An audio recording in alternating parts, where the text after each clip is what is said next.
Hey everyone, my name is Rick Gualtieri, and this is Tales of a Midlist Author.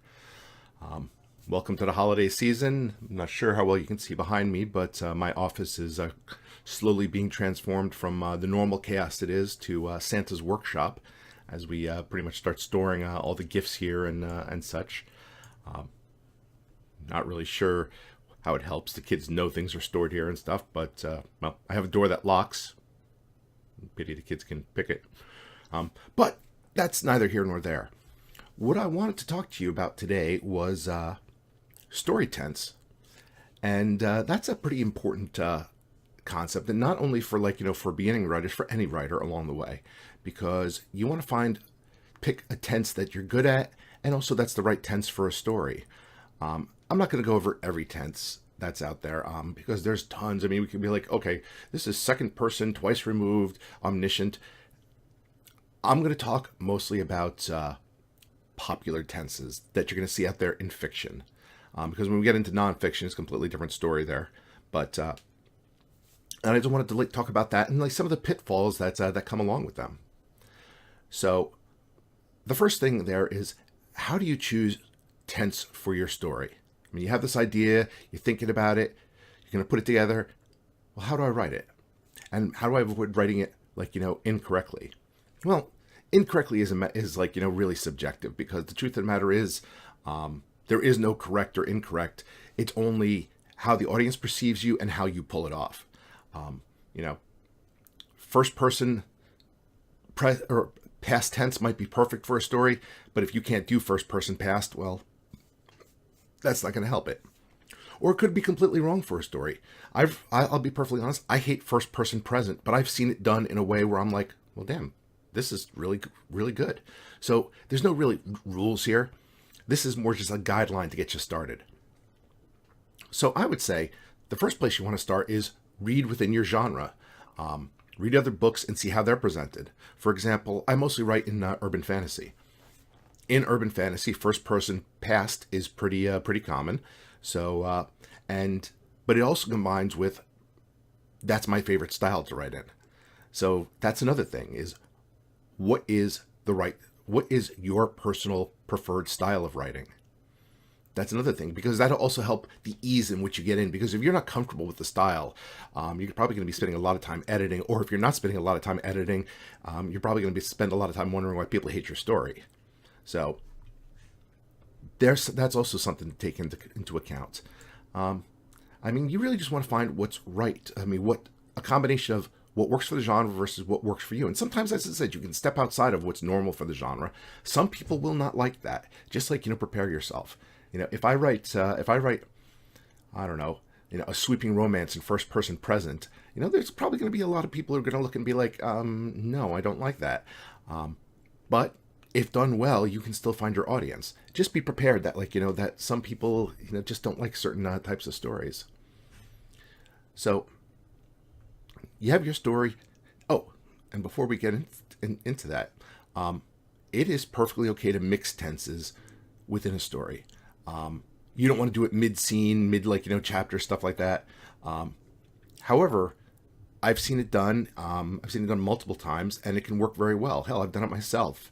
My book Get Bent starts off in third person limited there, and for just the prologue, and then switches to first person past for the rest of the story. I think it works fine. Whether my readers do or not, that's again, subjective. But I've also seen it done throughout an entire story where, hey, okay, there's a monster rampage going on, this is happening. Well, suddenly we pull back to first person for an intimate look from the eyes of maybe the I don't know, the cop on the edge who's the only one who can stop it. And there's a chapter break, and usually when you start that new chapter, it's pretty obvious you've switched tense. And a chapter break is actually a good place to put that. So yes, you can mix tenses. I'm not sure I would mix more than 2 tenses in a story. That might get a little weird. And some tenses mix better than others. I was just talking on Facebook about how there's one series out there I've read where, and I believe it's Jeremy Robinson's Project Nemesis books. A lot of fun if you're into the whole giant monster scene. And I'm pretty sure, if I recall correctly, I haven't read them in a while, but they switch from third person limited to first person present when you switch perspectives from, okay, the giant monster destroying everything to like the guy who has to stop it all. And when I first read it, my thought was this shouldn't be able to work, but he makes it work. So there's that. So there's nothing that says you can't mix tenses within a book. You shouldn't do it within you shouldn't like, do it within a chapter, like I said, or within a scene. That's sloppy. But there's nothing that says you can't like, have multiple viewpoints in a novel. So let's talk about some of the more common tenses that you're going to find out there. First, I would say a less common tense, just because I'm sure somebody in the comments will mention, hey, you didn't mention second person. Yes. I don't think a lot of people do second person. Second person is kind of almost like it's a combination of breaking the fourth wall. You're there, but you're still the audience. So you're constantly referred to as like, you're there, whatever, blah, blah, blah. Say, hey, this is something you wouldn't do, right, buddy? It's almost kind of like, it feels in a way like, you're walking down an alley and like suddenly a drug dealer's talking to you. It's like, psst, come here, buddy. I got something for you. Like, take a look at these. It's not too common, but it has been pulled off in the past. But I just wanted to mention it. I've never written in second person. I have broken the fourth wall a couple times, but not in that way. So I don't really know too much about it. Is essentially what I'm saying. And I don't see too many books written in it, at least not modern books. Third person is a pretty common. I got a cat meow in the background. Don't know if the mic is picking that up or not. So if you're hearing weird sounds, that's what that is. Third person is pretty common, and typically you're going to see two forms of that, with kind of one being split into two forms actually. So kind of three in a way. There's third person omniscient, not too common these days, and I think part of that is because not too many people do it well. Third person omniscient is where essentially you know what's going on in everyone's head, but you're kind of like further away. It's a less intimate view. So it's almost kind of like you're a godlike being floating above everybody, but kind of relating things that happened. But not from but not from your viewpoint, just kind of like, looking down, it's like, and the little ants scurried back and forth. Oh, there's Mr. Habershaft. He was a nasty fellow. And there's Mrs. Whatever, and they were destined to meet and so. Yeah, I'm rambling with that. But third person omniscient, it can be difficult because one, there's a little bit of removal from I believe the characters there.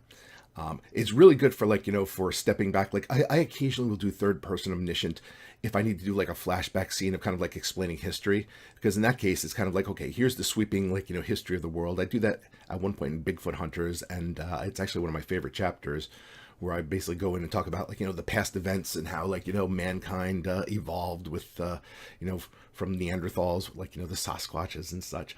I think it's a fun chapter, at least. But I tend not to do it too much because, and like I said, I think it takes away a little bit of intimacy from a story, where you're kind of you're kind of backing up from a character a bit, so you're not getting their deepest, darkest emotions. Whereas I think third person limited is a little more common.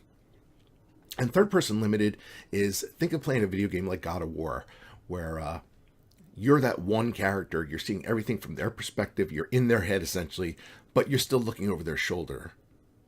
That's kind of what third person limited is. For each section of the story, usually chapters or scenes, you're in one person's head and you're following them, so you know their thoughts, their feelings. You're still a little bit removed, so you can see a few things that are going on, over their shoulder. So you're not necessarily processing every thought that's in their head, but most of them.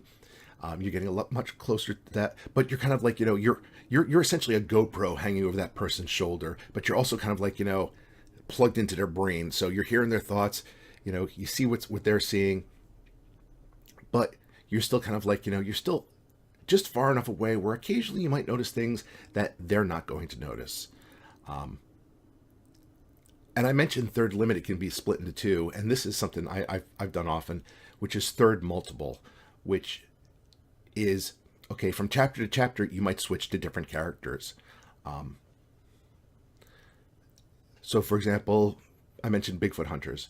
There's several chapters where where you're in one of the character Harrison Kent's head, and you're following him around. Then suddenly you're in Derek Jenner's head in another chapter, seeing what's going on from him. But whenever you're in that chapter, you're looking over their shoulder and you're in their head. You're not in anybody else's head. So when I'm in Harrison's head, I don't know what's going on in Derek's head or through his eyes. Hence why it's limited but multiple. One thing you want to avoid is what's known as head hopping. And this is the common thing that really and a lot of people do this and assume it makes their story omniscient, and it really doesn't. It just makes it kind of sloppy. And especially if you're doing limited, you want to avoid this. And I know I've run into this pitfall. My first few drafts of Bigfoot Hunters were all over the place, where I was just like, well, hey, I'm in this person's head, now I'm in this person's head, now I'm in this person's head. And I had to go back and rewrite a lot of that stuff and pull back from that. Head hopping is essentially, where you have to think of two characters having a conversation. You're looking over one person's shoulder and you're getting their deepest, darkest thoughts. Then suddenly in the next paragraph, you're in that other person's head. You switch shoulders and you're getting their deepest, most thoughts. And it's a narrative no-no. And it's just considered kind of sloppy writing, because you're kind of almost cheating in a way. You're just popping in, popping all over the place, hearing everybody's intimate most thoughts, thinking it's omniscient. That's really not omniscient. You're doing limited, but you're kind of cheating in limited. Now here's the thing. I've seen small cheats done and nobody's noticed. I've read a couple books recently where you're in one character's head for the entire chapter, then suddenly for 2 lines you're in somebody else's head, and for me, knowing what to look for, I back up a step and I'm like, oh, Jesus Christ. But the reality is there's no no, it's not hurting sales. Nobody's nobody's shooting it down in reviews. And part of that is because it's probably a good story, and sometimes you can get away with a slip up or two. You just don't want to make it happen all the time, because then it just gets sloppy. It's confusing to the reader, because you don't know whose head you're in, who you're supposed to be following, who's the central viewpoint. Because that's the whole point of limited, is who is your viewpoint, who are you following. So if you are going to do that type of thing, really the difference between head hopping and not head hopping is a scene break or a chapter break, where you make it obvious that you're now looking over through somebody else's eyes. And you're supposed to, I think, limit it to chapter breaks. I do limit it. I occasionally do it to scene breaks. I've never had a problem with it. But I do try to make it a point that for every scene, you're in a specific person's head and you don't switch out of that, because I think that is the proper way of doing it.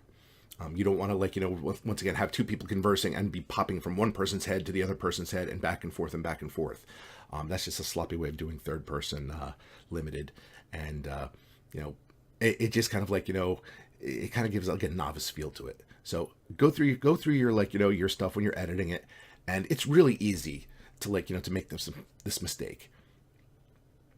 And just look for any insight that character whose head you're supposed to be in would not know. If you're in a character's head and you're talking to somebody else and suddenly you know what their innermost thoughts are, that's wrong. And there are different ways to get around that. You can have them infer other things. You can have their body language be uncomfortable. You can have the person be like, I assumed they were uncomfortable just by the way they were staring at me. That still leaves you in their head without without making 100% certain that person was uncomfortable. So there are ways to get around it. You just don't want to be sloppy and be like, it's like, Bob thought the Reverend was uncomfortable. The Reverend actually was uncomfortable because he thought Bob was a jerk. That's head hopping. Incorrect. Unless you're doing a scene change or or a chapter change where suddenly then you're popping over to the Reverend's head. All right. First person. That's another common one. And as I mentioned, in a lot of things like urban fantasy and such, I write. First person is pretty common. I would say there are 3 main ways you're going to find first person. First person past, first person present, and less common, first person omniscient. Let's start with that. I've done that once. I did that once in the Silas Kane scrolls, just because it made sense. The story is told from a first person standpoint of a god, but that god is kind of like, able to like, float above everything and watch. So you're in his head, and he's like, you're hearing his like thoughts, and like you're looking through his eyes, but he can kind of see what everybody else is like, what's going on. So it's not super common because generally speaking, in first person, you don't know everything that's going on. It only works in this case because, as I said, I have somebody kind of like, floating above in the ether, just watching what everybody else is doing. And he's not in their heads, mind you, so he doesn't know their innermost thoughts, but he can kind of like view everybody's actions. So at multiple times, there's different things going on, but it's not particularly common. I think probably the biggest mistake first person writers make is they tend to make their first person more omniscient than they are. Again, when you're editing, you want to make sure that you're not your character whose eyes you're looking out of, and that's how you want to think of, first person. A video game, that's a first person shooter right there, where you're in somebody's body, you're in their eyes, you're in control of their hands, you are in their deepest, most innermost thoughts. And if they don't know something, you, the reader, or your readers should not know something. You can infer, you can make guesses, but you can't know what that other character is thinking, or what's happening in a scene that you're not there. You can find the aftermath and be like, there's a blood trail here. There must have been a murder. You don't know there's a murder. Hey, maybe somebody could have just cut their hand and just been bleeding profusely. You're making an assumption. So you have to make sure that is the case. Past and present really just have to do with the tense of your story. It pretty much is the difference between I am doing something right now versus I was doing something. The I was doing something, I think, is more common. And I also think it's easier to write because it's through your eyes, but there's a little bit of backing up, almost as if you're kind of like recounting a memory. And it kind of gives you a little bit to play with in that regards, because you almost kind of like, making the assumption that, yes, this happened to me, and you're kind of going through it as it's happening, but I also have a little bit of that foresight that I knew what happened. So occasionally I can be like, oh, well, this happened. Oh, and then end the chapter with, if only I'd known what would come, if only I knew what was coming next, I probably would have not said that. Gives you a little bit of flair. I think first person past also reads easier. A lot of people, myself included, have a problem reading first person present. And the problem with first person present also is I think a lot of people screw with their tense too much, where somebody's doing something, then they did it in the next paragraph, and then they're back to doing it again and such. And it kind of like bounces around, and it just gets sloppy. And I don't know. I also think first person present. I think it's harder to get deeper into the character because you're right in the middle of the action. Whereas I think first person past gives you that ability to have that little bit of internal dialogue, because you're a little bit you're a little bit back and a little bit pulled away, just a little bit. I would say the big problem with first person that people get wrong is that they really forget that you're in a person's head. So you're hearing their thoughts, what's going on. You're seeing their sights, their smells, and you got to get deep into a character. You have to really build that character. I've read first person stories where it was like stereo instructions, where it's just where it's almost like Grandpa Joe just reading you a story as opposed to you're living it. There's no character going on. It's just almost like listening to a narrator, and that's really not first person. First person is supposed to put you in their shoes. What's going on. And personally, I like that as a character building device, because I think it gives you a better chance of making your characters feel human. Because from my perspective, I don't like perfect characters. Those annoy the crap out of me. First person, I think, is great because the truth of the matter is nobody's perfect. So you can have that, that great hero who's you can have your Superman who's doing all these great deeds on the outside, but their internal monologue is basically oh, I gotta save these assholes again, which might make them distasteful in a way, but also makes them more human. And we can debate whether or not some readers like that or not. Some readers really do not like to find out that that their heroes are flawed. They want that, like, that illusion of of Superman. In which case, maybe it's best sometimes to pull back into like third person, get a little bit of distance from the story, so you're not in there like their negative emotions. But first person, you have to make whoever you're doing, or you're in their head, you have to be that person. You can switch out first person. I can be in one character in one chapter and another in another chapter. People do that plenty of times. Just make sure, again, you don't head hop. I can't be first person and then talking to somebody else and I'm in their first person. You can, but I guarantee that's going to be kind of jarring unless you are a real master of your craft. But that's kind of like, really the pitfall of first person. One, people do, and I'll admit, I write first person past, but I occasionally do cheat because sometimes, sometimes I have to do that thing of, okay, is the character still alive I'm talking about? Yes. So occasionally they will say something in the present, like, well, I know I'm not an asshole. Because in that case, in their innermost thoughts, having them say, yeah, I knew I wasn't an asshole, might not make sense. So occasionally you can get little cheats. And I know I've gotten dinged by Megan, my editor, multiple times on that. And sometimes she lets it slide if it makes sense. But, I'm not gonna claim perfection here. I'm just saying, in general, this is the way you want to do it. If it's present, it's happening right now as it's happening, in which case you want to make sure that that's going on.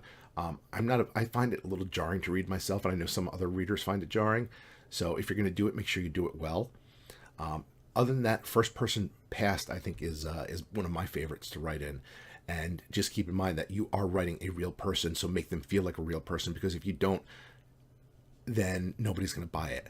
Nobody wants to follow around just a robot who's just looking at things and observing.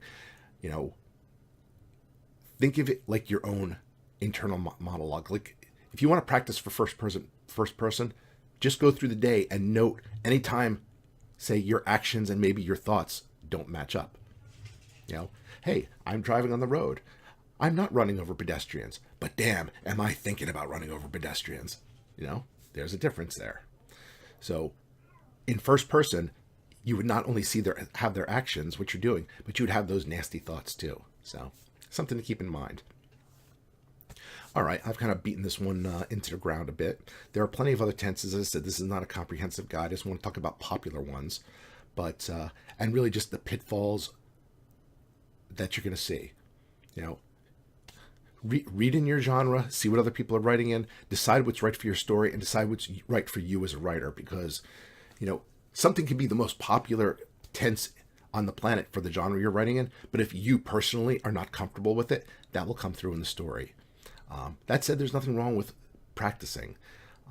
I mostly write in first person, but I occasionally do write in third person. I do one more than the other, but I get enough practice in the one where I feel pretty comfortable in it. So, there's nothing wrong with having multiple tenses in your writing arsenal. All right. My name is Rick Gualtieri. This is Tales of a Midlist Author, and I hope to talk to you again really soon.